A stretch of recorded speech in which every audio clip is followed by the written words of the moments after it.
जीव सुख खोजता है, प्रत्यक्ष में खोजता है। जिनको प्रत्यक्ष में खोजते खोजते थकान हो जाती है, वो परोक्ष में खोजते हैं, और परोक्ष से भी जो उबिया जाते हैं वे अपरोक्ष की तरफ लौटते हैं।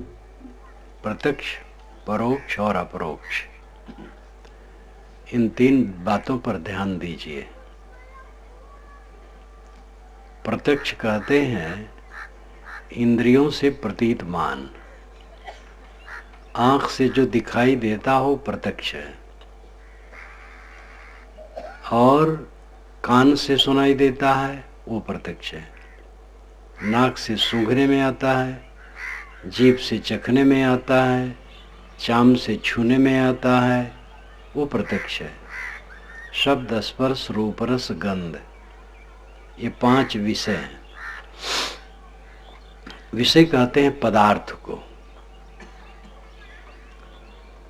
ये पांचों प्रत्यक्ष हैं। आंख से उसमें केवल रूप दिखाई देता है, अन्य चार नहीं दिखाई देते। ठंडकता आंख से नहीं दिखती है, त्वचा से, चाम से पता चलता है। गंध आंख से नहीं दिखती है, नाक से उसका पता चलता है। रस आंख से नहीं दिखता है। सब्जी देख करके आप ये नहीं बता सकते हैं कि इसमें नमक कम है कि ज़्यादा है, कि नमक है ही नहीं, मिर्चा इसमें है कि नहीं। ये सब केवल आंख से देख के नहीं बता सकते हैं, जीभ से चख के बता सकते हैं। शब्द आंख से नहीं दिखते हैं, कान से दिखते हैं, जानने में आते हैं। पांच विषय दुनिया में है और छठा विषय नहीं है, और इसीलिए पांच विषयों को ग्रहण करने के लिए पांच ज्ञान इंद्रियां हैं, आंख, नाक, कान, जीभ, चाम। ये प्रत्यक्ष है। किसके प्रत्यक्ष हैं? जीव के। एक दृष्टा है और एक दृश्य है। दृष्टा कहते हैं जो देखे, और दृश्य कहते हैं जो दिखाई दे। जैसे आप दृष्टा हैं, देखने वाले हैं, और ये जो पर्दे लगे हैं ये दृश्य है। हमारा शरीर आपके लिए दृश्य है, आपका शरीर मेरे लिए दृश्य है, अपना शरीर भी अपने लिए दृश्य है, अपना शरीर अपने को दिखाई देता है। जो जो कुछ दिखाई देता है, सुनाई देता है, सूंघने में आता है, चीखने में आता है, छूने में आता है, वो दृश्य है। माया हम जिसे कहते हैं वो दृश्य के अंदर है।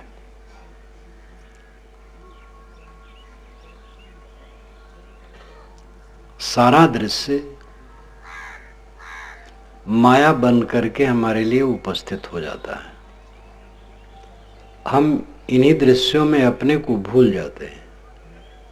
इसीलिए किसी ने बड़ा अच्छा कहा है, संभल कर बैठना जलवा मोहब्बत देखने वालों, तमाशा खुद न बन जाना तमाशा देखने वालों। मोहब्बत का जलवा देखने वालों, ऐ लोगों, संभल के बैठना, सावधान, खुद तमाशा न बन जाना। आदमी तमाशा बन जाता है, केवल दृष्टा नहीं रहता है। दृष्टा का अर्थ होता है निष्पक्ष होना, निष्प्रेय होना, अनासक्त होना। जैसे गवाह, गवाह के लिए यही उम्मीद की जाती है कि वो निष्पक्षता से बात बताएगा, वो साक्षी है। कबीर साहब ने साखी प्रकरण, बीजक के अंतिम प्रकरण को साखी प्रकरण कहा है। उन्होंने दोहों को साखी कहा है। 13-11 मात्राओं पर दोहा में विराम होता है, पहले 13 फिर 11, और इसी को 11 और 13 कर देने से सोरठा हो जाता है। तो दोहा जो 13 और 11 मात्रा पर विराम होने वाला छंद है, साहिब ने उसको साखी कहा है। साखी, साक्षी, दृष्टा। आप दृष्टा हैं, देखने वाले हैं।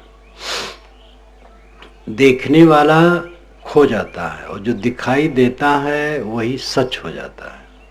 यही जीवन का धोखा है। जो कर रहा है, धर रहा है, देख रहा है, जान रहा है, सुन रहा है, उसका बोध नहीं। और जो दिखाई देता है, सुनाई देता है, चीखने में आता है, छूने में आता है, सूंघने में आता है, सुनने में आता है, उन्हीं में हमारा मन रमता रहता है। उन्हीं के अनुकूल में, प्रतिकूल में, राग में, द्वेष में पूरा जीवन बर्बाद हो जाता है। बच्चा जन्मता है, कुछ दिन के बाद आंख खोलता है, माता बताती है ये तुम्हारा पिता है। माता को तो अपने आप पहचानता जाता है, दूध पीता है, गोद में रहता है, वो पिता का परिचय कराती है, फिर और सब परिचय कराती है। एकदम अपरिचित दृश्य से हम परिचित होने लगते हैं और सब जगह हमारी अहंता और ममता, राग और द्वेष बनने लगता है। और जितना परिचित होता है कुछ दिन में अपरिचय के गर्त में जाता रहता है। बचपन का परिचय बहुत कुछ लुप्त हो गया है। नए नए परिचय बढ़े और नए नए परिचय में भी लुप्त होते चले गए। आज और नया परिचय होता है, उसमें भी खोता चला जाता है और इन्हीं में हम अपने आप को उलझाए रखते हैं। सौदा करने आए बाजार में और झगड़ा लड़ाई कर लिए, जेल चले गए, सौदा वहीं रह गया। कल्याण का सौदा कर मानव जीवन में करने आए और इसी जीवन में राग द्वेष करके उलझ गए, सौदा नहीं कर पाए, तो आदमी प्रत्यक्ष में डूबा रहता है। शरीर के लिए प्रत्यक्ष वस्तुओं की आवश्यकता भी होती है। खाने की जरूरत है, पहनने की जरूरत है, निवास की जरूरत है, जीवन की जरूरतें बहुत हैं। उन जरूरतों की पूर्ति के लिए ये प्रत्यक्ष वस्तु की आवश्यकता होती है। लेकिन आदमी इस मर्यादा में नहीं रह पाता है कि हम केवल गुजर कर लें और गुजर करके जो करना चाहिए वो काम करें। गुजर ही जीवन का सब कुछ हो जाता है। गुजर और गुजर के बाद विलास, इंद्रियों का विलास, मन का विलास।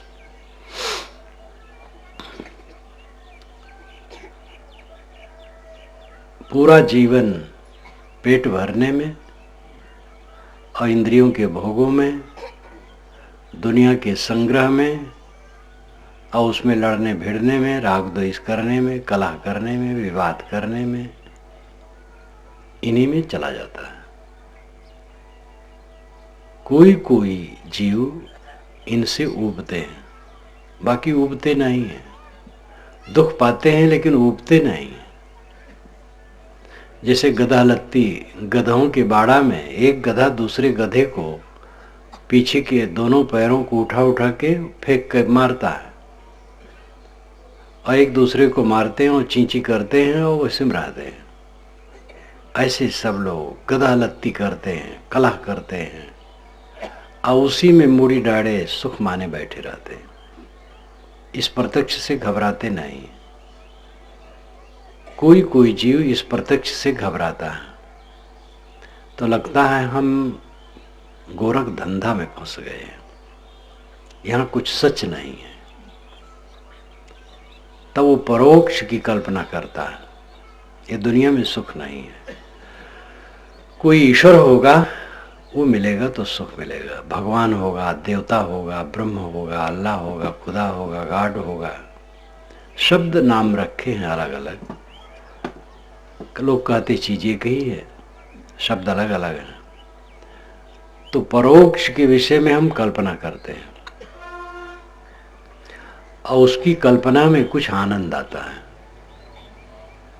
जब हम प्रत्यक्ष से उबते हैं, दुनिया से घबराते हैं और दुनिया की मोह ममता को घटाते हैं और परोक्ष में मन लगाते हैं तो हमारे मन में कुछ राहत आती है। एक कल्पना होती है भगवान किसी लोक में है और उसी की कल्पना में हम रमते हैं तो मन में आनंद थोड़ा आता है। या हम ऐसी कल्पना करते हैं हमारे चारों तरफ परमात्मा व्याप्त है, सच्चिदानंद घन है। ऐसी कल्पना में चित्त को थोड़ा संतोष मिलता है। प्रत्यक्ष से ऊब करके जब हम परोक्ष में लगते हैं तो कुछ संतोष होता है, लेकिन पूरा संतोष नहीं होता है, क्योंकि टटोलना रहता है हमें। कहीं भगवान है, कहीं देवता है, कहीं कोई कुछ दे देगा, टटोलते रहते हैं। थोड़ा थोड़ा संतोष मिलता है। इससे भी कोई जो ऊपर उठ जाता है शूरवीर, तब अपरोक्ष बोध होता है। परोक्ष से भी ऊपर उठ जाने पर अपरोक्ष बोध होता है। प्रत्यक्ष इंद्रियों का बोध है और परोक्ष मन की अवधारणा है, और अपरोक्ष मन और इंद्रियों से ऊपर की दशा है, आत्मा की दशा है। इस पर ध्यान दें। पांचों ज्ञान इंद्रियों द्वारा दिखाई सुनाई देने वाला सब संसार ये प्रत्यक्ष है। ये इंद्रियों का बोध है, इंद्रियों से प्रतीत है, इंद्रियों से जाना जाता है। और परोक्ष इंद्रियों से नहीं जाना जाता है, मन की अवधारणा होती है, मन का नक्शा होता है, मन की कल्पना होती है। कोई देवता, कोई ईश्वर, कोई लोक, स्वर्ग इत्यादि, ये मन की कल्पना होती है। इस कल्पना में कुछ आनंद आता है, लेकिन पूर्ण तृप्त नहीं होती है। तब ऐसे जीवों में से कोई सुख जीव इस कल्पना से भी ऊपर उठते हैं। ऐसे लोग ही जब ऊपर उठे हैं तो हमारे पूर्वजों में उन्होंने अहम ब्रह्मास्मि कहा है। अहम ब्रह्म अस्मि, अहम मैं ब्रह्म बड़ा, अस्मि हूँ, मैं श्रेष्ठ हूँ, मैं तुच्छ नहीं हूँ, श्रेष्ठ हूँ, मैं महान हूँ। पुरा काल में इस बात पर विचार कर लिया गया था हजारों वर्ष पूर्व, और ऐसा ध्वनन दुनिया में और कहीं नहीं है।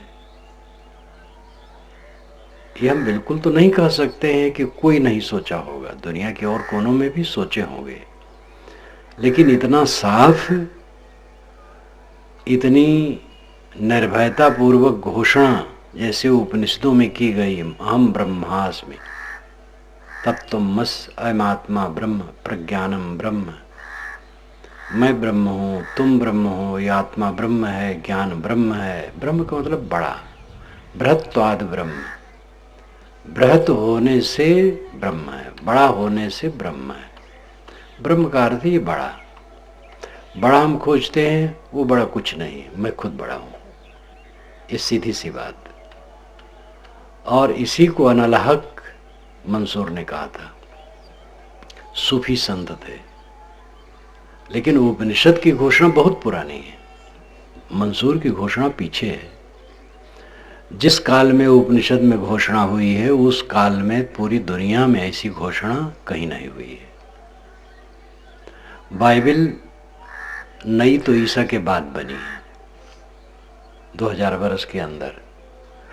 पुरानी बाइबल ईसा के 300, 400, 500, 700 वर्ष पूर्व जगह जगह संदर्भ बने हैं। ईसा के 1000 वर्ष पूर्व के अंदर ही पुरानी बाइबल सब बनी है। कुरान तो 1400 वर्ष का कुल है, और उसमें ऐसा वचन खोजना ही मुश्किल है।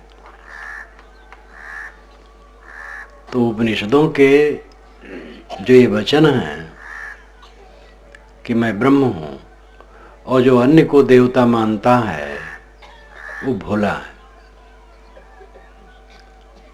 आत्मा ही देवता है। ऐसी घोषणा पुरा काल में पहली बार इतने व्यापक रूप में भारत में उपनिषद के ऋषियों ने किया था। और आप उपनिषदों को देखें तो उसमें देवता नहीं है, देववाद नहीं है, अवतार नहीं है, कोई अवतार नहीं उपनिषदों में। जो खास उपनिषदें हैं, वैसे तो उपनिषदें पीछे बनते बनते बरसाती मेढक की तरह बहुत बन गई, बरसात में बहुत मेढक हो जाते हैं। वैसे उपनिषदें 100 से अधिक बना दी डाली है। अल्लाह उपनिषद एक बन गई मुसलमानी जमाने में, अरबी और संस्कृत मिला करके एक अल्लाह उपनिषद है। तो ये पीछे की, वैसे पीछे की उपनिषदों में भी अच्छी अच्छी उपनिषदें हैं, छोटी छोटी हैं और उनमें भी ज्ञान की बातें हैं। लेकिन प्रामाणिक उपनिषदें 11 हैं। ईश, केन, कठ, मुंडक, मांडव, ऐत्रेय, तैत्रेय, तैत्तिरीय, श्वेताश्वतर, बृहदारण्यक, कठ, छांदोग इत्यादि, जिस पर आदि शंकराचार्य ने भाष्य किया है। उपनिषद सौरभ भी मैंने इन्हीं 11 उपनिषदों के आधार पर लिखा है। उपनिषदों में अवतारवाद नहीं है, देववाद नहीं है और सस्ता नुस्खा नहीं है। नाम ले लो पाप कट जाएगा, गंगम नहाओ पाप कट जाएगा, पूजा कर लो पाप कट जाएगा, तीर्थ में चले जाओ पाप कटे, ऐसा कुछ नहीं। तर्क युक्त बात है। उसमें भी बीच बीच में कर्मकांड के प्रपंच हैं, लेकिन छांट करके उसमें देखा जाए तो हीरे मोती बहुत हैं। मैंने उपनिषद सौरभ की भूमिका में लिखा है कि जिस काल में पूरी दुनिया सोई थी, उस काल में हमारे यहाँ उपनिषदों के उदार चिंतन हो रहे थे। इसको लेके हमें घमंड नहीं करना है, सेवा करना है। आजकल पढ़ाया जाता है घमंड से कहो मैं हिंदू हूं। आप घमंड से कहोगे हिंदू हो तो दूसरे कहें घमंड से हम मुसलमान हैं, कोई कहे घमंड से हम सिख हैं, और शाखा शाखा तमाम फूटेगी। फिर घमंडे घमंड लड़ेगा। घमंड न करो, विनम्रता से कहो। तो उपनिषदों का चिंतन आत्मपरक है। आत्मावारी द्रष्टव्य, श्रोतव्यो, मंतव्यो, निधिध्यास्तव्य। अरे आत्मा का चिंतन कर, आत्मा को सोच, आत्मा को समझ, वही मनन चिंतन करने योग्य है। कबीर साहब का विचार अपने ढंग से उपनिषद है। मोको कहाँ ढूंढे बंदे, मैं तो तेरे पास में, दोनों बच्चियों ने गाया, ये उपनिषद ही है।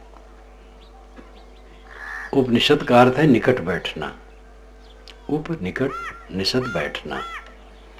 गुरु के निकट बैठ करके शिष्य गुरु के उपदेश सुनते थे। प्रवाहण जयबल के पास उद्दालक और श्वेतकेतु ने सुना, और उद्दालक के पास श्वेतकेतु ने पूरा सुना तत्त्वमसि का वचन।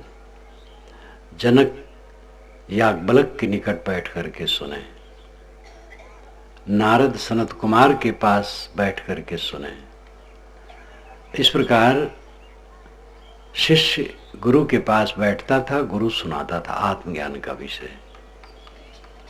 हजारों वर्ष पूर्व इतना निर्मल ज्ञान हुआ था, लेकिन पंडितों ने इसका विस्तार नहीं किया। पुराणों को लिखा, महाकाव्यों को लिखा, उसमें प्रपंच भरा। उसमें भी अच्छाइयां हैं, लेकिन प्रपंच बहुत सस्ता सौदा बहुत रखा। पाप करो, मंत्र जपो, पाप कट जाएगा। दिन भर का पाप शाम के मंत्र जप से कट जाता है, और रात भर का पाप सुबह के जप से कट जाता है। तीर्थ करने से सब पाप कटते हैं, और एक एक जिस तीर्थ की महिमा गाई गई तो उस तीर्थ को ऊपर उठा दिया गया। पुराणों में जिस देवता को मुख्य रखा गया, दूसरे को गिरा दिया गया। शिव पुराण में कृष्ण इत्यादि को गिरा दिया गया है, और कृष्ण की महिमा वालों में शिव को गिराया गया है। ऐसे एक दूसरे को गिराए हैं, धमा चौकड़ी चल पड़ी। प्रपंच अपरोक्ष ज्ञान सच्चा ज्ञान है, आत्मा का ज्ञान। अब आत्मा के ज्ञान में अतिशयोक्ति हुई, मैं व्यापक हूं और सारा संसार मेरा स्वरूप है। ये इसकी भावुकता है और ये त्रुटिपूर्ण है। व्यापक हो, ये महिमा परक वचन है। गांधी जी का व्यक्तित्व व्यापक था, तो इसका मतलब नहीं है कि उनका शरीर पूरी दुनिया में फैला था। उनका गुण महत्वपूर्ण था। व्यापक शब्द महिमा परक है। जैसे एक किशन नाम का आदमी है, उसके घर कई लोग आए, पूछे कि इस घर का मालिक कौन है। किसी ने किशन की तरफ उंगली उठा के कहा, यही इस घर में सब कुछ है। अब कोई अर्थ लगा ले कि किशन इस घर में सब कुछ है, यही दीवार है, यही बटलोई है, यही चूल्हा है, यही चावल दाल है, यही कपड़े लत्ते हैं, यही बर्तन है, तो बहुत गलत हो गए। इस घर में किशन सब कुछ है, मतलब सर्वे सर्वा है, प्रेरक है, प्रवर्तक है, निर्देशक है, ये अर्थ होता है। आत्मा व्यापक है। आत्मा व्यापक है मतलब आत्मा शक्तिशाली है। एक आत्मा सर्वत्र व्यापक हो, अब आत्मा अखंड है, तो गति नहीं होगी, स्फूर्ति नहीं होगी, संचालन नहीं होगा। ध्यान दीजिए, 2 साप्ताहिक प्रवचन मेरे यहाँ हुए हैं, जो ये करवा रहे हैं इन्हीं के पिता पितामह करवाए थे। वहाँ सड़क पर स्कूल के सामने मंच था, खूब बड़ी सभा जुटती थी। ब्रह्म बात पर मैं रोज कुछ कहता था और छठे दिन दोनों बार जम करके ब्रह्म बात पर कहा था। आज हल्के रूप में कह रहा हूं। आप सोचिए, धीरज धीरज धर कर ध्यान दे करके सुनिए। एक कमरा है, पूरे कमरे में एक पत्थर है, पूरे कमरे में भरा है, एक पत्थर केवल है, 2 नहीं है, तो उसमें कोई घुस नहीं सकता है, क्योंकि वह पत्थर पूरे कमरे में व्याप्त है और ठोस भी है। इसी प्रकार पूरे संसार में एक आत्मा हो और अखंड हो, तब हलन चलन गति स्फूर्ति सृष्टि हो ही नहीं सकती है। एक ही वस्तु अखंड सर्वत्र होने से क्रिया कहां होगी? आपसे हम कहते हटो तो आप पीछे खिसक जाते हैं, और पीछे अगर जगह ना हो तो कहां खिसकेंगे? जब एक आत्मा अखंड है, सर्वत्र परिपूर्ण है, तो सृष्टि कैसे हो रही है? हलना चलना कैसे हो रहा है? गति कैसे हो रही है? इसलिए बिल्कुल गलत है कि आत्मा एक है और सर्वत्र परिपूर्ण है। आत्मा अनेक है और सर्वत्र परिपूर्ण कोई नहीं है, अपने आप में परिपूर्ण है। आत्मा एक हो तो उपदेश कौन करता है? वो किससे करता है? मैं अकेले यहां बैठ के बोलूं तो लोग समझेंगे पागल है। पागल अकेले में बोलता है, और समझदार आदमी श्रोता देख के बोलता है। जब एक ही है तो किसको सुना रहे हैं? इसलिए एक है, आत्मा एक है, उसका अर्थ है कि गुण में एक है। एक क्वालिटी होती है, क्वांटिटी होती है। क्वांटिटी संख्या, क्वालिटी गुण। आत्मा गुण में एक है, संख्या में एक नहीं है, अलग अलग व्यक्तित्व है। इसीलिए बंध मोक्ष सबका अलग अलग है। एक का बंध दूसरे के लिए बंध नहीं होता है, एक का मोक्ष दूसरे के लिए मोक्ष नहीं होता है। एक आदमी है, उसका मन निर्मल है, समाधिलीन है। एक आदमी है, विषय वासना में उसका चित्त घूमता है, तो दोनों आत्मा एक कैसे है? जनन मरण करणानाम प्रतिनियमाद युगपत प्रवृत्तेश्च पुरुष बहुत्तम सिद्धम त्रैगुण विपर्याच्चैव। ये ईश्वर कृष्ण की कारिका की एक कारिका है। कारिका जो व्याख्या स्वरूप श्लोक कहा जाता है। जनन मरण करणानाम प्रतिनियमाद युगपत प्रवृत्तेश्च। जनन जन्म, जन्म सबके अलग अलग समय में होते हैं और व्यक्तित्व की भिन्नता है। और मरण, मरण भी अलग अलग समय में व्यक्तियों के होते हैं, सबका मरण अपना अलग अलग है। जनन मरण करणानाम प्रतिनियमाद, करणों के प्रतिनियम करण नाम जानने के साधन, आंख, नाक, कान, जीभ, चाम, ये 5 बाह्य करण हैं और एक अंतःकरण है जिसको मन कहते हैं।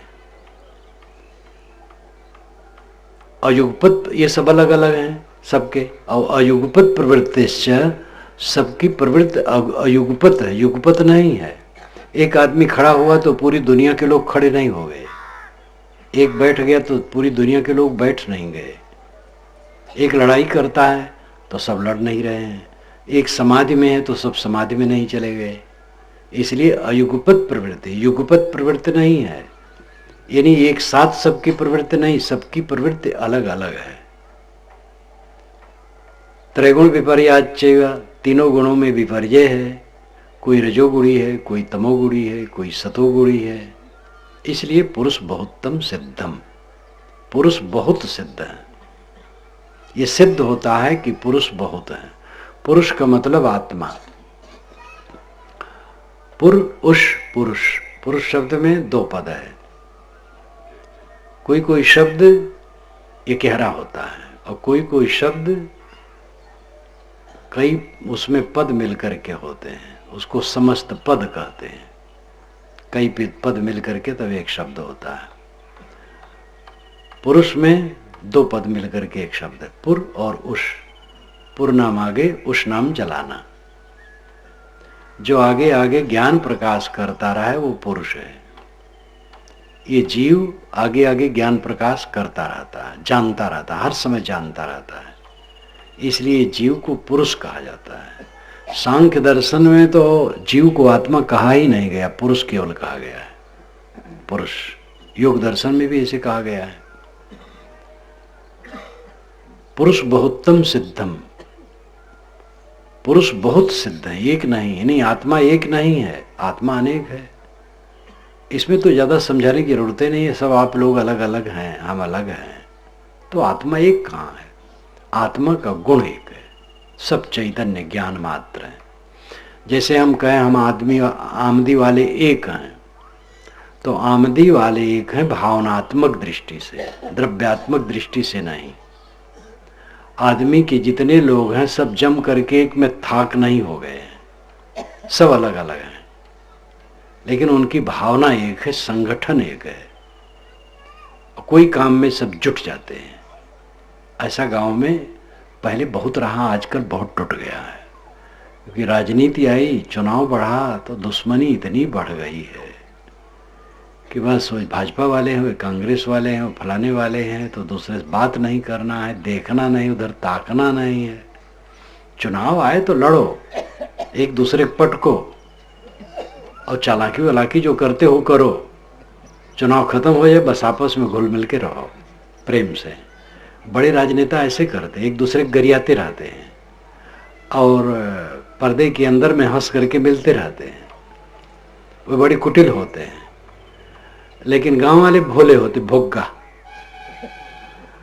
बस वो कांग्रेस वाला है, वो भाजपा वाला, दुश्मनी करके बैठ गए। पहले ये संगठन था एक। मुझे स्मरण है जहां मेरा शरीर जन्मा है, अयोध्या से उत्तर, उस गांव में इतना बढ़िया संगठन था। एक बच्चा और कोई का बच्चा हो, हरिजन का बच्चा हो, हरिजन भी उस गांव में खूब थे, सभी वर्ग के लोग हैं, आज भी हैं। कहीं बाहर खेत खार में आवाज कर दे, गांव के सभी लोग इकट्ठे होकर पहुंचे, इतना संगठन। और लोग मिलते हैं तो कहते साहब वो संगठन आज भी है, राजनीति होने पर भी दूसरे गांवों की अपेक्षा हमारे यहाँ आज भी बहुत अच्छा है।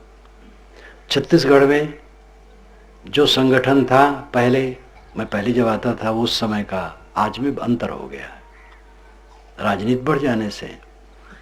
तो भावनात्मक एकता, हम आमदी वाले एक हैं, मतलब हम लोगों की भावना एक है। ये नहीं कि सब लोग जम के एक में थाक हो गए हैं। तो आत्मा एक है, इसका मतलब है कि आत्मा का गुण एक है, ज्ञान गुण, सभी आत्माओं का ज्ञान गुण है, इसलिए गुण में एकता है।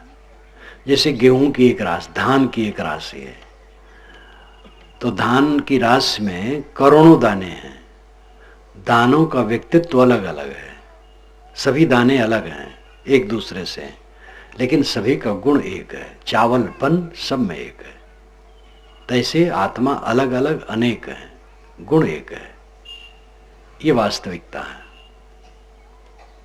इसलिए आत्मा व्यापक नहीं है। व्यापक है तो उसका मतलब महिमा परक है, क्योंकि इतना सूक्ष्म जीव और जड़ सृष्टि में कितना उसने हलचल मचा रखा है। बड़े बड़े यंत्र। नर्मदाबाद में जब लोग ले गए एक इंजीनियर, बड़े इंजीनियर जो कबीरपंथी हैं, तो कहे साहब हम ले चलेंगे। हम कहे हम देखे हैं 2-3 बार। कहे साहब हम खुद लेकर के भूगर्भ में जो सब यंत्र है वहां दिखाएंगे। तो गया, तो 1 किलोमीटर अंदर जाना हुआ, गाड़ी गई वहां सब यंत्र लगे हुए हैं। पानी ऊपर बहता है और तभी उसकी धारा होती है, तब तो यंत्र चलता है, तब बिजली बनती है। अब ये सूक्ष्म जीव चेतन जिसको आंख से देखना असंभव है, इतना सूक्ष्म चेतन जीव और जड़ सृष्टि में हलचल मचाए है, तो इससे और व्यापक कौन होगा? व्यापक यानी शक्तिशाली, समर्थ, ये अर्थ है। और दूसरा, अंत में जड़ चेतन एक है। ये ब्रह्मवादी कह देते हैं जड़ चेतन एक कैसे है? जड़ चेतन एक है तो भौतिकवाद और ब्रह्मवाद एक हो गया। फिर वे लोग कहते हैं पानी और पानी की तरंग जैसे एक है, मिट्टी और मिट्टी से बने घट एक हैं, उसी प्रकार ब्रह्म और जगत एक है, क्योंकि ब्रह्म ही जगत हो गया है। तो ब्रह्म निर्विकारी वो जगत कैसे हो गया? तो कहते नहीं, हो नहीं गया है, भासता है। ब्रह्म तो निर्मल है, भासता। तो किसको भासता है? तवाएं बाएं देखते हैं, कुछ उत्तर नहीं दे पाते। तो जड़ चेतन एक है, व्यापक है, ये ब्रह्मवाद में भयंकर दोष है। और तथ्य क्या है? जड़ चेतन अलग अलग है। जड़ अलग है, चेतन अलग है। मिट्टी पानी आग हवा ये तीनों अलग, चारों अलग हैं, और इनके असंख्य कण एक दूसरे से अलग हैं, और जीव सब एक दूसरे से अलग हैं। ये प्रत्यक्ष विभिन्नता है। सारा संसार विभिन्नता से पूर्ण है। आत्मा ब्रह्म है, जीव ब्रह्म है। ये जो जीव बोल रहा है, प्रेरक है, यही ब्रह्म है, महान है। ये बात ठीक है। पारक सिद्धांत इस विषय को शोध करके रखता है। कबीर साहब ने इसके लिए बीजक में बहुत सूत्र दिए हैं। जो पे बीज रूप भगवान, तो पंडित का पूछो आन। कहाँ मन, कहाँ बुद्धि, कहाँ अहंकार, सत रजतम गुण 3 प्रकार। बहुधा वेद कहे तरवे का, विसमृत फल फले अनेका। बहुधा वेद कहे तरवे का, कहीं कबीर तय में क्या जान। को धो छूटल को अर्झान। 4 पंक्तियों में इतना है कि इसका विवरण देने का भी तो समय नहीं है। बीजक व्याख्या में आप पढ़िए। प्रथम एक जो हो किया भया सो 12 बान। कसत कसौटी नाटिका पीतर भया निदान। एक साखी में काफी। प्रथम एक जो हो किया, पहले जो ये हो किया कि मैं ब्रह्म जगत बन जाऊं, एक को हम बहुत श्याम प्रजाए। ब्रह्म ने सोचा मैं एक हूं, अनेक हो जाऊं। एक आकी न रमते, अकेले में आनंद नहीं आया ब्रह्म को, क्योंकि वो अकेले में आदमी रहता तो घबराता है, तो ब्रह्म ही बैठा बैठा घबरा रहा था, इसलिए उसको आनंद नहीं आया। बस एक को हम बहुत श्याम प्रजाए, एक बहुत मैं प्रजा के रूप में हो जाऊं, तो प्रजा बना लिया, सृष्टि बना ली ब्रह्म ने। अब परेशान है ब्रह्म, उसकी बातें कोई नहीं मान रहा है। कोई मुसलमान है, कोई हिंदू है, कोई ईसाई है, कि कोई यहूदी है, एक दूसरे को नास्तिक कहते हैं, काफिर कहते हैं, आपस में लड़ते हैं। सृष्टि एक बार बना लिया, अब उलझा है, उसको समाधान नहीं कर पा रहा है, समझा नहीं पा रहा है। तो ये सब बातें सब भूल भुलैया की कल्पना की गढ़ डाली गई। वस्तुतः आत्मा ब्रह्म है, महान है, श्रेष्ठ है, ये सच है। अब आत्मा से जगत नहीं पैदा हो गया, ब्रह्म से जगत नहीं पैदा हो गया। जगत तो जड़कणों का जोड़ है। ये पैदा कब हुआ? सब समय है। पहले मुर्गी की अंडा है, तो कहते मुर्गी पहले। तो बिना अंडक कैसे मुर्गी? तो कहे हाँ पहले अंडा है। तो मुर्गी बिना अंडा कैसे? पहले बीज है कि वृक्ष, दिन है कि रात? ये सब कुछ सब समय है। दुनिया नए सिरे से कहीं बनी नहीं है, ये सब समय है। मिट्टी पानी आग हवा नित्य हैं ही, उनके कण नित्य हैं ही, उनमें गुणधर्म नित्य हैं, उनके गुणधर्मों से जगत प्रपंच नित्य है। इसमें बनता क्या है? मूल द्रव्य बनते नहीं हैं, और मूल द्रव्यों से जो विकारी वस्तुएं बनती हैं वो बनती हैं और बिगड़ती, रोज बिगड़ रही हैं। नए सिरे से न सृष्टि बनी है और न इसका प्रलय होगा। सृष्टि की उत्पत्ति और प्रलय की कल्पना बहुत है। बाइबल में लिखा है कि 6 दिन में ईश्वर ने दुनिया बनाई, 7वें दिन विश्राम किया। इसलिए डॉक्टर को, मास्टर को, ये सब को एक दिन छुट्टी मिलती है। अगर 7 दिन दुनिया बनाता है ईश्वर तो ये छुट्टी आप लोगों को न मिलती। और मुसलमानों का ईश्वर सबसे जबरदस्त है। उसने कहा कुन हो, बस हो गया, बनाना नहीं पड़ेगा। हिंदुओं में भी कहा गया, तो हिंदू शब्द तो नहीं था तब, लेकिन एको हम बहुत श्याम प्रजाए, एक कुन की तरह ही, एक मैं बहुत हो जाऊं। ये सब मनोरंजन है, वो कल्पना है। सृष्टि सदा से है, वो सदा रहेगी। और उसमें कोई एक ब्रह्म ने जगत बना दिया, ये कल्पना है। ब्रह्म आत्मा है, अपने को तुच्छ मान करके ये दुखी है। अपने ब्रह्मत्व श्रेष्ठत्व को समझे और अपने में कायम हो जाए तो तृप्त हो जाए। स्वाद के लिए ललचा रहा है। मिर्चा जिसको जीभ पर रखने से जीभ ऐंठती है, कोई फायदा नहीं होता। उसका स्वाद इतना है कि उसके बिना लोगों को सब्जी अच्छी ही नहीं लगती। और स्वाद की आसक्ति ऐसी हो जाती, मिर्चा बिना सब्जी हो, अरे फेंको फेंको फेंको, ये कोई सब्जी है? मुझे याद है, मैं हरियाणा में था, तो जहाँ था वहाँ पर मेरा भोजन आया तो ज़्यादा सब आ गया। तो घर वाली बुढ़िया थी, अपने साधक से कहा कि इसमें सब्जी और रोटी पहले ही साफ अलग निकाल दो और उसको दे दो, तो ज़्यादा है। ले गए उसके पास, घर में बुढ़िया बैठी थी। तो हमारे साधु ने कहा ये रोटी और सब्जी साफ साफ है, अलग रख लो। हाँ, सब्जी में मिर्चा नहीं है। अरे कहे फेंको फेंको फेंको, ये बेकार के। हरियाणा में और बहुत मिर्चा खाते हैं लोग, राजस्थान में खाएंगे ऐसे मिर्चा जो रहेगा लाल लाल सूखा, हाथ से ऐसे निकालेंगे और थाली में रख लेंगे और खूब चर्चा चर्चा खाते रहते हैं। यहाँ भी खाते हैं, उतना नहीं खाते। आदत बना लिया स्वाद के लिए, अब उसके बिना रहा नहीं जाता है।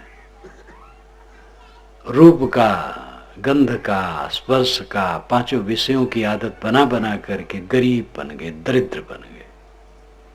ट्रेन में मैं चल रहा था, सूटेड बूटेड एक सज्जन बैठे थे सामने, कोई 35-40 वर्ष की उम्र, सुसभ्य थे, लगता था कोई अफसर है। थोड़ी दूर जाना था उनको भी, हमें भी, कोई रिजर्वेशन की जगह नहीं थी। तो जब स्टेशन आवे, हर स्टेशन पर गाड़ी खड़ी हो, पैसेंजर गाड़ी थी, तो वो झांके, लेकिन डब्बा हमारा जरा एक किनारे रहे, प्लेटफार्म पर वो कम लगे। तो 2-4 स्टेशनों पर जब झांक लिए, थक गए, तब उन्होंने मुझसे कहा, महाराज एक सिगरेट देंगे? तो मैंने कहा सिगरेट पी करके आपकी तरह मैं भी गुलाम बनूं? अच्छा अच्छा, आप नहीं पीते, क्षमा करें। आदमी सभ्य थे और सोचे होंगे कि मैले कुचले साधु होते तो गांजा पीते हैं, साफ सुथरे हैं तो सिगरेट पीते होंगे।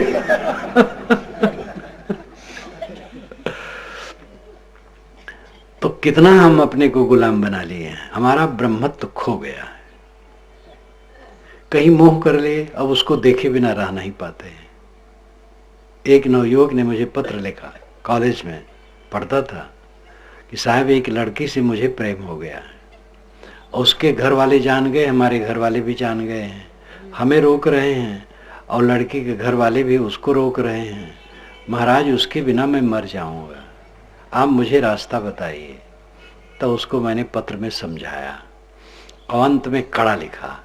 मैंने लिखा, मूर्ख, तुम मर जाएगा, अभी पता चले तेरे को कि वो लड़की दूसरे लड़के से प्रेम करने लगी और तुम्हें नहीं चाहती है, तो तू फूटी आंखों से भी उसको देखना नहीं चाहेगा। ये जो मोह करना दिल्लगी है, दिल्लगी एक मजाक, अपने साथ मजाक है। और दिल्लगी का अर्थ है दिल लगाना, मोह दिल लगाना है, बस दिल्लगी है। और दिल्लगी का अर्थ है मजाक। और कब तक दिल्लगी रहती है? जहां जहां इसमें बैठे लोग स्वयं सोचें, अपनी जवानी में जहां जहां मोह किए थे, क्या आज वैसा मोह है? जिसके बिना आप रह नहीं पाते थे, उसको देखने की आपको रुचि भी नहीं है। तो ये जीव अपने स्वरूप को भूल गया। जीव का स्वरूप निर्मल है, निष्काम है, तृप्त है, कल्याण स्वरूप है, आनंद स्वरूप है, उसमें कोई दुख नहीं। लेकिन तमाम आदत का रोग बना लिए, तमाम आदत। तो उन आदतों में रात दिन उलझते हैं, अपना ब्रह्मत्व खोया है। सब तरफ की आदत काट दो, कोई आदत न रखो। नशा का कोई सेवन ही न करो। नशा के अलावा, नशा तो अस्थूल आदत है, भोग्गापन का आदत है। भोग्गापन तो सब आदत भोग्यपन है। भोग्गा नाम बुद्धू होना, बेवकूफ होना। सिगरेट पीना कोई समझदारी है? बीड़ी पीना, गुटखा खाना, तंबाकू खाना, जिससे पैसे का नुकसान, स्वास्थ्य का नुकसान, वातावरण प्रदूषित करना, अपने परिवार वालों के लिए गलत आदर्श देना, सब प्रकार से गलत है, भुग्गापन है, बुद्धूपन है। लेकिन और भी जो आदतें हैं, काम वासना की आदत, सड़ रहे हैं उसी में रात दिन बेकार। संतान के लिए नर नारी संयोग चाहिए और बिल्कुल बेकार है। संभालो अपने को। गाली देने की आदत, ईर्ष्या करने की आदत, देहाभिमान की आदत, देह को संवारने की आदत, और भी बहुत गंदी गंदी जो आदतें, काम क्रोध लोभ मोह, ये सब को काटो, तब अपना ब्रह्म स्वरूप निकल आएगा। सारा कूड़ा कचरा जीवन से झड़ जाए, तब अपना ब्रह्म स्वरूप यानी महान स्वरूप, आप ब्रह्म हैं। जब ये बोध हो जाता है मैं तुच्छ नहीं हूं, महान हूं, ब्रह्म हूं, श्रेष्ठ हूं, और उसी ढंग से वो आचरण करता है। ब्रह्मत्व का आचरण है तृप्त रहना, आत्मसंतुष्ट रहना ब्रह्मत्व है, निर्विवाद रहना ब्रह्मत्व है। एक व्यक्ति एक संत को गाली दे रहा था मेरे सामने, और संत मुस्कुरा रहे थे, और देर तक वो गाली बक्का, और वे मुस्कुराते रहे। तो एक पंडित बैठे थे, कहे महाराज ये महात्मा तो ब्रह्म स्वरूप है। मैंने कहा हाँ, आपकी भाषा बहुत सुंदर है, ये महात्मा तो ब्रह्म स्वरूप है। तो ब्रह्म स्वरूप कौन है? जो निर्माण है, निष्काम है, निर्द्वंद है, उद्वेग शून्य है, वो ब्रह्म स्वरूप है। ब्रह्म स्वरूप नाम उच्चतम स्थित वाला, सहनशीलता साधना में मुख्य विषय है। जो जितना सहनशील होगा उतना ऊपर उठेगा। पूर्ण सहनशील हो जाने पर पूरी स्थिति प्राप्त हो जाती है। इस दुनिया में सह लेने के अलावा कोई चारा नहीं है। सभी लोग कहे गए हैं। कबीर साहब ने क्या कहा है? हम तो सबकी कही, मोको कोई न जान, तब भी अच्छा अब भी अच्छा, जुग जुग हो न आन। मैंने तो सबकी बात बताई, सबके कल्याण की बात कही, लेकिन मोको कोई न जान, मुझे कोई समझ नहीं पाया। ये देखो एक दर्द भरी बात है। जैसे एक पिता कहे कई बच्चे उसके हों और बच्चे मनमानी करें, और पिता कहे कि मैंने इन बच्चों को पैदा किया, पाला पोसा, पढ़ाया लिखाया, विवाह शादी किया, घर बनवाया, सब कुछ किया, लेकिन ये बच्चे मुझे कुछ नहीं समझते हैं। तो एक पीड़ा है। जैसे कबीर साहब कहते मोको कोई न जान, मैं तो सबके हित की बात कहता, लेकिन मुझे कोई समझ नहीं पा रहा। परंतु साहब के मन में पीड़ा नहीं है, तथ्य कहते हैं। आगे वे बताते हैं तब भी अच्छा अब भी अच्छा, जुग जुग हो न आन। मैं पहले भी अच्छा था, आज भी अच्छा हूं, आगे भी युग युग मैं दूसरा नहीं हो जाऊंगा, मैं पूर्ण तृप्त हूं। लेकिन ये टीस तो है कि मैंने सबकी बात कही, सबके सुधार का काम करता हूं, लेकिन लोग मुझे नहीं समझते हैं। ये एक की बात नहीं, सब की बात है। गोस्वामी जी कहते हैं, वो तो बहुत खुले रूप में, धूत कहो, अवधूत कहो, रजपूत कहो, जुल्हा कहो को, काहू की बेटी सु बेटा न व्याहब, काहू की जाति बिगारे न सो, मांग के खैबो मसीद के सोइबो, लेबो के एक न देवो को दो, तुलसी सरनाम गुलाम है राम को, जाको रुचे सो कहे पुन सो। ये कवितावली में है। ऐ लोगों, मुझे धूर्त कहो, अवधूत कहो, रजपूत कहो, जुल्हा कोई कहो, कोई हर्ज नहीं, मैं निश्चिंत हूं। धूत कहो, अवधूत कहो, रजपूत कहो, जुल्हा कहो को, काहू की बेटी सो बेटा न ब्याहब, किसी की बेटी से मुझे अपना बेटा नहीं ब्याहना है। लेकिन वो भी चतुर ये नहीं कहते हैं कि किसी के बेटा से मुझे अपनी बेटी नहीं ब्याहना है, अपने बेटा कहते हैं। काहू की बेटी सो बेटा न ब्याहब, किसी की लड़की से हमें अपना लड़का शादी करना है, कुछ नहीं करना है। काहू की बेटी से बेटा न ब्याहब, काहू की जात बिगाड़ न सो, किसी की जात को हमें बिगाड़ना नहीं है। मांग के खैबो मस्जिद के सोइबो, मांग के ख्याल लेना है और कहीं मस्जिद में सो जाना है, देव मंदिर में। लेबो को एक न देवो को दो, न एक लेना है न दो देना है, मतलब है कुछ चिंता फिक्र नहीं है। तुलसी सरनाम गुलाम है राम को। गोस्वामी जी कहते हैं, मैं राम का गुलाम प्रसिद्ध हूं। जाको रुचे सो कहे पुन सो, जिसके मन में जो आवे कहे, कोई बात नहीं। एक जगह कहते हैं कि साधु जाने महासाधु, खल जाने महाखल, बानी झूठ पूर केर उठत हबूब है। मुझे साधु लोग महासाधु मानते हैं और दुष्ट लोग महादुष्ट मानते हैं। ये एक की बात नहीं, सब ने कहा है। अब आपके आसपास में अपना खुद सोच लो। मैं तो कहा करता हूं, राम और सीता जब अयोध्या में थे तो राम सीता को अयोध्या वाले नहीं समझे, सीता के लिए ताना मारे कि रावण के घर में इतने दिन जो रही, वो राम ने फिर पत्नी बना लिया, तो बेचारे राम उनको निकाल दिए। हम निकाले, गलत किए सही किए अलग विषय है, लेकिन ये घटना घटी रामायण के अनुसार। जब वे नहीं रहे तब आप अयोध्या में आज जाकर के देखिए, गली गली सीताराम सीताराम सीताराम जपा जा रहा। जब सीताराम रहे तब सीताराम का आदर नहीं किया गया, जब नहीं रहे तब सीताराम जपा जाता है। संसार की ही दशा है। ऐसे संसार में रह करके जो धीरज नहीं रखेगा, सहन नहीं रखेगा, निर्माण होके सह नहीं लेगा, वो ब्रह्म नहीं हो सकता है। ब्रह्म होना, धीरज धर करके सह करके समता में जीना ब्रह्मत्व है, श्रेष्ठत्व है। जिसका चित्त निष्काम है वो ब्रह्म है। आत्मा स्वयं ब्रह्म है, यानी महान है। ब्रह्म का अर्थ महान होता है। अब ब्रह्म का अर्थ मान लेते हैं सब कुछ, जिसे पैरा भी ब्रह्म है, दीवार भी ब्रह्म है, माटी गोबर सब ब्रह्म है। ये सब भावुकता की बात है, ये सब जड़ है। आत्मा ब्रह्म है। तो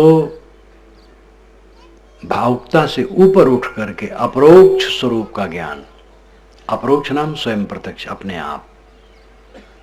मैंने आपसे कहा था कि प्रत्यक्ष इंद्रियों से जो जाना जाए वो प्रत्यक्ष ये संसार है, इसमें सब डूबे हैं। और कुछ लोग इससे ऊपर उठ जाते हैं तो परोक्ष, जो मन की अवधारणाएं ईश्वर देवता इत्यादि की उपासना करते हैं और उनको थोड़ा संतोष मिलता है। लेकिन जिन्हें अपरोक्ष बोध हो जाता है, इंद्रियों से प्रतीतमान जगत से भी ऊपर उठे और मन की सारी अवधारणाओं से, कल्पनाओं से ऊपर उठ गया, तो अपने आत्मा में विश्राम पा गया, वो अपरोक्ष बोध वाला है। अपरोक्ष बोध जीवन का उच्चतम स्तर है। उपनिषद में परोक्ष अपरोक्ष दोनों वर्णन है। अपरोक्ष मुख्य है। कबीर साहब का बोध अपरोक्ष का है, स्वयं प्रत्यक्ष का है। दोनों बच्चियों ने गाया था अभी, मुको कहाँ डोठे बंदे, मैं तो तेरे पास में। और हर सांसों की सांस में वही तो है, तब सांस चल रहा है। प्राण से प्राणा, ये उपनिषद में कहा गया, जो प्राण का प्राण है। प्राण तो हवा है, ये प्राण का प्राण आत्मा है, वही ब्रह्म है और वही आप हैं, आपसे वो अलग नहीं है। ये सब विस्तार का परिणाम ये समझें कि अपने को दुखी महसूस न करें। आप किस लिए दुखी हैं? कोई कुछ कह दिया है, कुछ धन घट गया है, रोग लग गया है, कोई बीमार हो गया है, किसी ने अपमान कर दिया है, तिरस्कार कर दिया है, कोई प्रिय व्यक्ति नहीं रह गया है। ये सब संसार का स्वभाव ऐसे चलता है। आपका आत्मा सबसे अलग थलग नित्य निर्मल है। अपने मन को दुनिया से हटा करके आत्मचिंतन में लगाओ, आत्मलीन हो जाओ। चश्म बंदो गोश बंदो लब्य बंद गर नबीनी सर्रे हक बरमन बखन, ये रूमी साहब ने कहा है। एक इस्लामिक संत थे ईरान के। चश्म बंदो आंखें बंद कर लो, गोश बंदो कानों को बंद कर लो, लब भी बंद ओठों को बंद कर लो, गर नबीनी सर्रे हक, इतने पर सत्य के दर्शन न हो, बरमन बखत मेरा मजाक उड़ाना।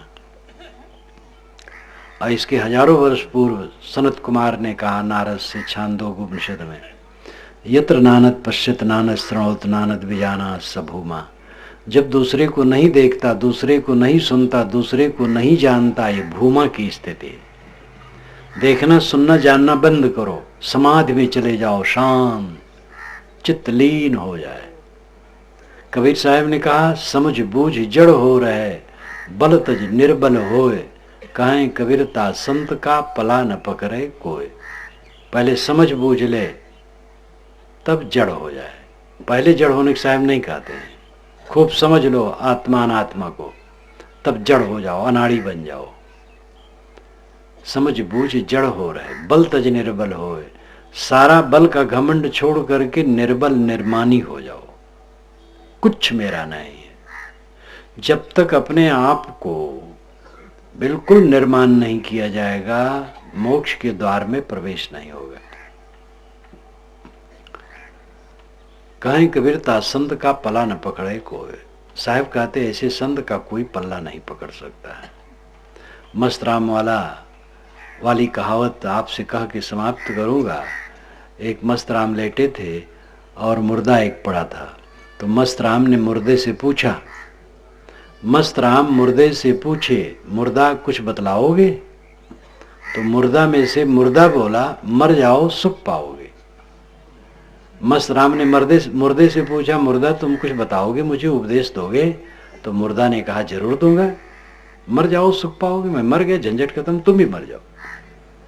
मर गए बस चिंता खत्म, कुछ चिंता नहीं। जो मर जाता है घर चाहे जैसे रहे, कुछ चिंता उसको नहीं, ऐसे मर जाओ। तो मर जाने क्या जहर खा ले? ये मरने करता है, मन को मार लो। अभी आप उठोगे घर जाओगे, अब आपकी पत्नी कहीं कड़ा कह दी तो आप मर जाओ शांत, बस ठीक हो जाएगा। उसने कड़ा कहा, आप डबल कड़ा कहे, बल्लंग का कांड शुरू हो गया। लड़के ने ही कुछ उल्टा पलटा कह दिया। भाई लड़के तो, लड़का भी तो मनुष्य है, आप सह लो, बस अमृत हो जाए, मर जाओ सुख पाओगे। सास कुछ कहे तो बहू सह ले, बहू कहे तो सास सह ले, देवरान कहे तो जेठान सह ले, जेठान कहे तो देवरान सह ले, ननद अगर कुछ कह दे तो भावज सह ले, अब भावज कुछ कह दिया तो ननद सह ले। सह लो शांत, फिर ब्रह्म स्वरूप हो। तो जिसको खोज रहे हैं हम परमात्मा को, अपना आत्मा ही परमात्मा है। लेकिन ये खाली इतना कहने से काम नहीं होगा। जब मन का, तन का, वाणी का सब कूड़ा कचड़ा हटा करके शुद्ध बुद्ध स्थित अपनाई जाएगी, पवित्र रहनी में चला जाएगा, निष्काम हुआ जाएगा, निर्माण हुआ जाएगा, तब वो दशा आएगी।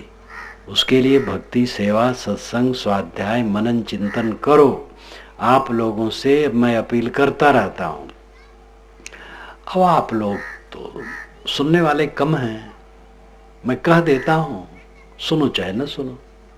इतने लोग यहां बैठे हैं, सुबह शाम कितने लोग बैठते हैं अकेले में? रोज सुबह शाम अकेले में बैठें, ज्ञान के ग्रंथ पढ़ें, आत्मचिंतन करें, ध्यान करें। कितने लोग बैठते? जब बैठोगे नहीं, चिंतन मनन नहीं करोगे, अध्ययन नहीं करोगे, तो उस दिशा में प्रगति कैसे होगी? समय भागा जा रहा है, इसी में एक दिन खत्म हो जाएगा।